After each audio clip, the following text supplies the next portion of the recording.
keep on trying, but I'm only almost halfway there. I'm only almost halfway there. Hey everybody, it's Jeffrey Vizcaíno, your director of social media of Playbill, and I'm here today with Broadway favorite Todd Almond. How are you? I'm really good, Jeffrey. How are you doing? I'm very good. I'm very good because I literally just got out of seeing your show. I mean, so for everyone watching, tell everyone the name of your show and a little bit about it. Sure. It's called I'm Almost There, and it's directed by David Cromer, and there's three of us in the show, myself, Aaron Hill, Lucas McCrossan. It was originally a commission from Audible Theater, so I wanted to make something that people could just listen to and imagine this wild story being told, so I really let myself just dream big, and I based it loosely on the Odyssey, and essentially it's the story, as you know because you just saw it, it's the story of like being kind of grumpy, not wanting to go to the party, a friend drags you there. I relate hardcore to this. I get there, I find the love of my life. I'm sure this is the love of my life, but things go south very quickly.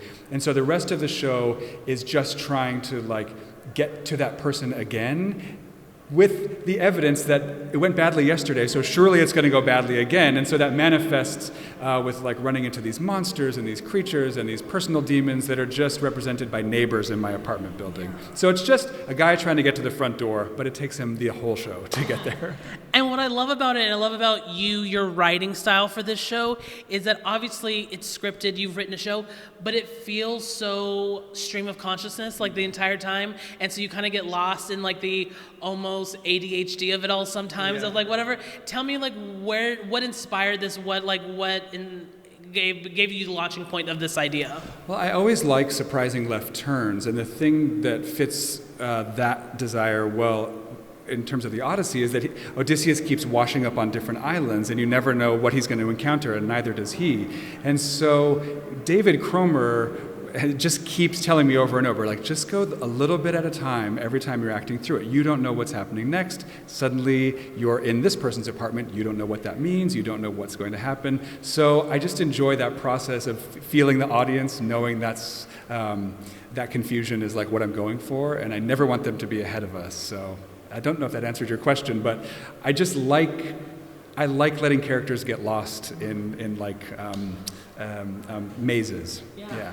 And I love this because basically the majority of the show takes place in a New York City apartment building, which, I mean, for us New Yorkers, there's nothing more scarier than interacting with your neighbors sometimes. I know. So, like, it's just this beautiful idea of just, like, the neighbors that you sometimes interact with. Was that just really off when you were like, I'm going to do this and it's going to be inside this apartment building? Yeah, I had the idea, and I just instantly thought of this apartment I used to live in the East Village, and I just saw all the people, and I know everybody has those exact people in their building, and it is those people. You don't know their names, you don't know where they're from, you've seen them for years, but you kind of have nicknames for them, and so that I just took all of those faces and plugged them into the show. Yeah. Love that. And the one thing I also is that you are such a beautiful composer, lyricist. I know because of your albums and you've had, but for this show, where did the melodies and all of that start? How do you write music? Like, how did those come to you?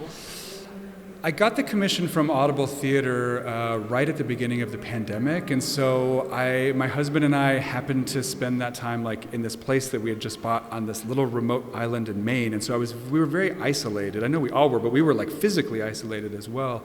And so I think the composition came from that place of like being super lonely and a little bit afraid. And so I don't know, all the songs kind of have this. I cut a million songs. There was a song called I'm a Piece of Garbage, and my friend that read it was like, maybe that's a little too far. And I said, good point.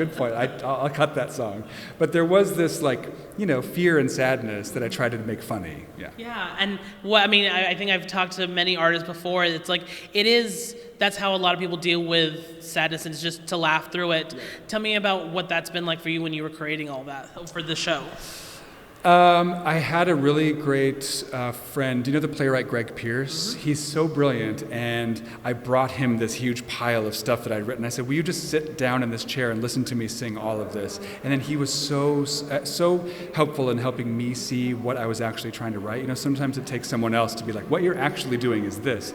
So that's how the process started, and then I just kept gathering people that would help me with that and not let me default into like over sentimentality or being too confusing. So that's where David Cromer was so helpful. And our producers, Amelia LaPenta at Audible Theatre and Francesca Moody here in Edinburgh. She's a London producer, but they were also good at helping me, like, you know, cut all the extra fat from the thing. Just be like, this is what we're doing, this is what it is. Yeah. And how did David get attached to the project with you? I've known David for a really long time. I've been his friend and a fan. You know what that's like when you have a friend who you're just a big fan of as well? And so I see every single play that he does, every musical, and I think he's the greatest director. And we wanted to make something together for a long time. And I threw a little party. My husband loves to throw parties, and so we had a little like salon party, and basically we said, you're all coming over and Todd is singing to you, which they were sort of trapped. That was the deal. So I sang, you know, 5 of the songs, and David was there, and I was just crossing my fingers the whole time that David would say, I really want to direct this, and he did. I love that so much. All right, so you're performing the show here, and you mentioned before you're not alone on your stage. You have 2 people. Tell me about them and how you brought them, and they were the 2 that you wanted to help tell the story with you. Sure. So Erin Hill, who plays the harp and plays the neighbor, she's been my friend for over 20 years. We were in a show at the Vineyard called People Are Wrong, and we've been friends since then. We've played together in concerts. She does these great arrangements of pop songs on the harp, and I just love her. And I thought this has to be Erin in this show. Plus, my husband loves the harp, and so much of the show is like a love letter to my husband because it's kind of how we met. It's kind of, about us. So he loves the harp and he loves Erin, so that was an easy decision. And then Lucas on the bass. He's just one of those guys who's so positive and so talented, and you just want him in the room with you, and he's so beautiful, and the character's supposed to be really beautiful, so I was like, check.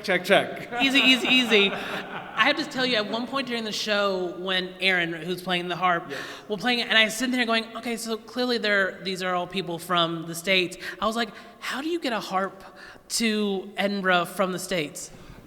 Well, that is a really good question. Erin plays a very particular kind of harp, and so there was a literally worldwide search to try to find the proper harp because it was too expensive to bring hers over. We couldn't find the exact one she wanted. I'm like, isn't this the land of harps? Isn't there? We're in Scotland. Yeah. We're right next to Ireland. Aren't harps just falling out of trees? And they said, yes, they are, but they're the wrong kind of harp. They're like Celtic harps, and she plays a very specific. So it took months and months and months, and for a while I thought, maybe we have to cut the harp, and I don't know what we'll do. They found this particular harp just outside of London, and somebody drove it up here. Wow. I know. Wow. But we didn't know what it was going to look like. We didn't know what it was going to be, but we knew we had one. Yeah. And Erin just adapted, and she's so great. I mean, literally, there was a part where I was sitting there, and something happened. I go, wait, how did they get a harp here? I was like, that must be from around town or something. So I'd love to know that story. And we rehearsed off-site for 3 days here. So, our crew had to like take the harp down and put it in a truck and take it over to the other space and then bring it back. It is not easy. No. So I'm always interested, I always ask this of artists, especially at the Fringe. You obviously are very well known for your Broadway career and your composing.